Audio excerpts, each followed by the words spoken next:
Hi, Matt Capell here with Capell Flooring here in the Treasure Valley area. Hey, I just have a quick tip for you today.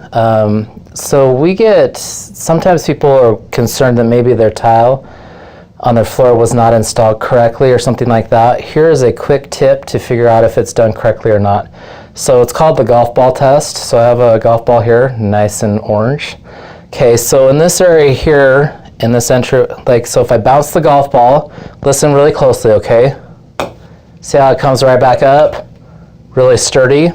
These have been installed correctly, okay? Now here along here, these have not been installed correctly.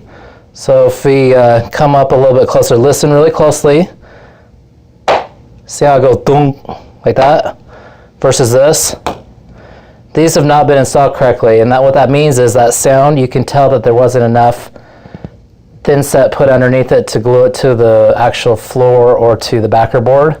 So again, here, you can hear that it's done right, here, and of course along here we did that on purpose so it's easier to uninstall later. But that being said, if you're ever concerned, just try the golf ball test at your house and you'll know right away if a tile's loose or needs to be fixed. Thanks so much for watching, appreciate it, and have a great day.